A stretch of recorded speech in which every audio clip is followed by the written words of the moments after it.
Okay, welcome to my garden. The reason I'm doing this little DVD film coverage is to show my way of thinking that back-led type and tight lines is a good way of putting more fish on the bank. A lot of you might do slack lines and think that's brilliant. I've tried it, doesn't work for me. So what I'm going to use is my cap setup in the garden today. Very small setup, and hopefully by the end of it you'll actually see where I'm coming from. We're using my garden, and luckily in my garden, as you can see, I've got a nice slope, and this slope here could be used as the lake bed and the drop off into the lake itself.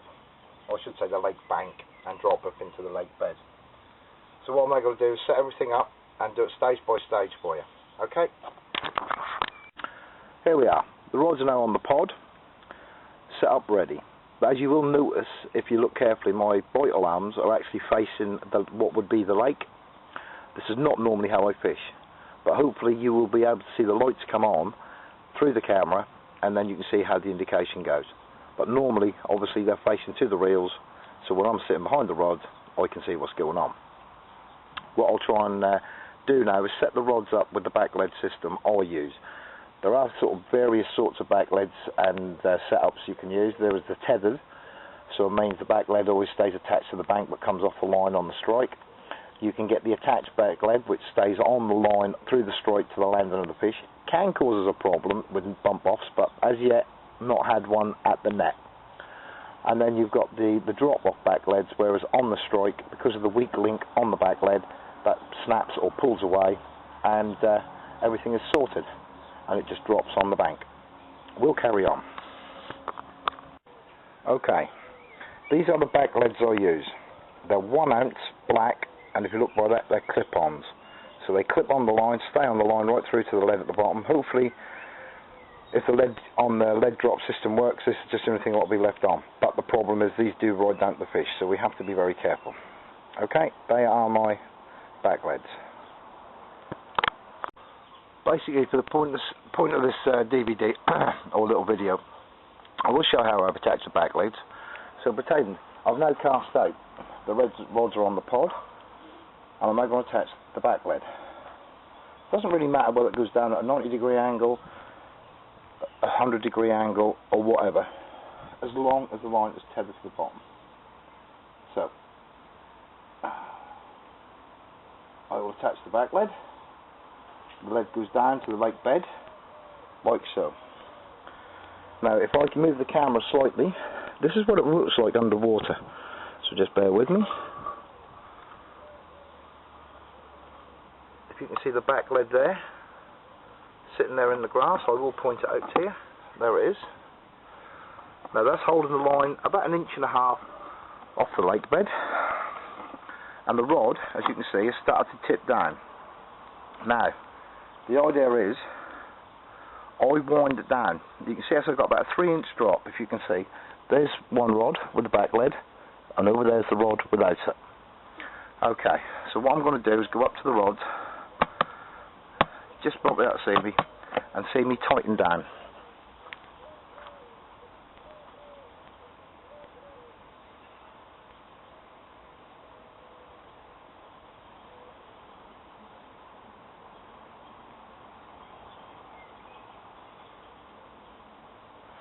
Now I will attach the other back-led to the other line.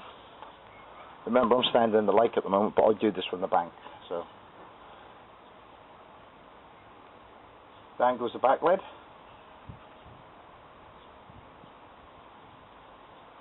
Onto the lake bed. And I'm now going to wind the rod down to match the angle of the other rod.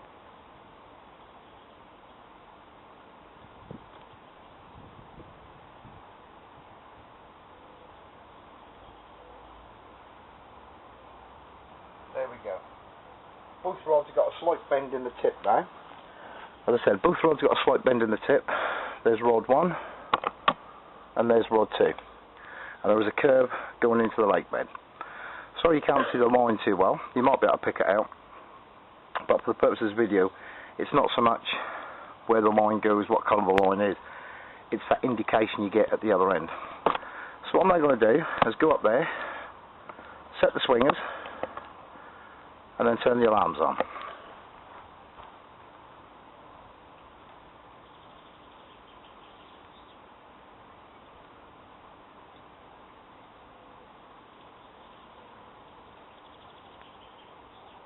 One swinger set.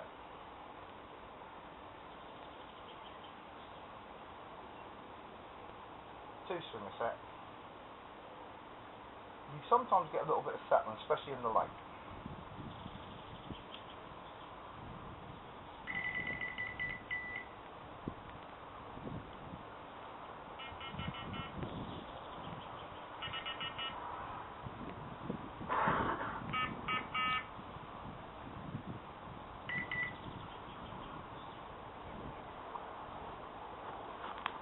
Okay, everything is set. Let's go inside and pull on the bait. Okay, here we are in the garden. I'm pointing at the alarms. Hopefully you'll be able to see them when they light up. Now my partner Jill is going to be in the back room there where the leads are, and basically doing what a carp does. She's going to pick up the hook, give it a little shake, and I mean the shake is going to be so minimal that's unbelievable. So, and the rods are bent down. So I'm going to give Jill the word, and I'm not even going to look at which one she's doing. I am facing the alarms. Okay, so there we go. Okay, we saw that happen, and you might have not seen it too well, but the indicator did rise. Okay, let's just see if she wants to do it again.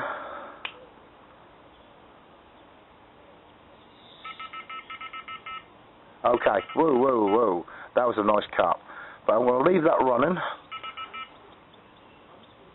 Okay, now what Jill's going to do, see, he's still on there, he's still having a little bit of a play. That carp is trying to shake the hook. Now, what Jill's going to do is just pick up the hook, okay, and tug at it very, very slightly.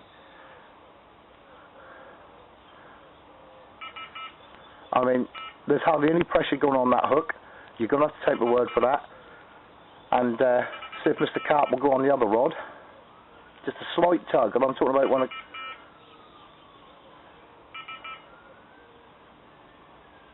Oh, there we go. There. Oh, you see, we've got two fish on. What a show.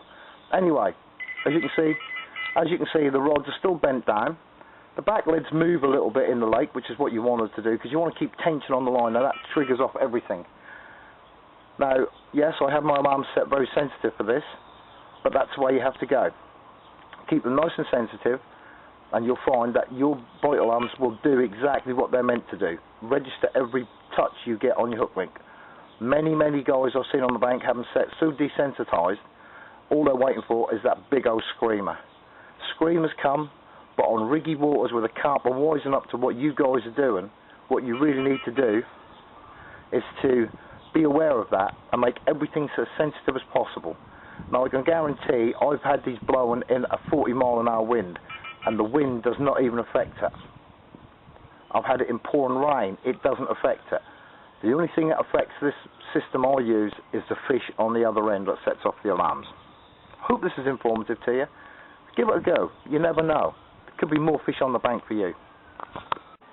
Okay, for this purpose of this little slight experiment, the rods are only around about 15-20 foot away from where the leads are. Obviously it could be casting to 20 yards, 30 yards, 40 yards, 50 yards, 60 yards, 70 yards, up to 100 yards. Depends. Now for this basic experiment, as you can see, I've only just got the weights and the hooks. No boilie, because I need you to be able to see things as you go. I can do it with a boilie later, and I'll see how it goes. Now everything is tight to the alarms. Now, any fish that comes along and touches that hook, the alarms will go off. I guarantee it. So you're going to have to trust me on this, because I'm not going to bullshit you. I'm now going to pick up the bait, and remember when a carp comes down, it's tipped up, and if it's a fairly big carp, if a carp was to actually be level parallel to the lake bed, its mouth might be 5 inches above the lake bed when its belly's touching the lake bed. So what you have to remember is carp come in head down, like so, they pick up the bait, they feel a prick, there we go, it's moved maybe about 1.5 inches, and the alarms have gone off. I'll do it on the other one. Mr. Carp comes in, he picks it up, and he might just, oh, and then after that, he's coming along again, and he's shaking his head. He's trying to dislodge it. He's trying to dislodge it, and he's moving around, and it goes again. And the idea of this is that bend in the rod is a bit like a quiver tip. As the carp moves away with the bait or tries to shake the hook out and it gets hooked deeper and deeper, that bend in the rod is actually keeping tension on the line at all times until either he runs at you or you get a screamer. Okay.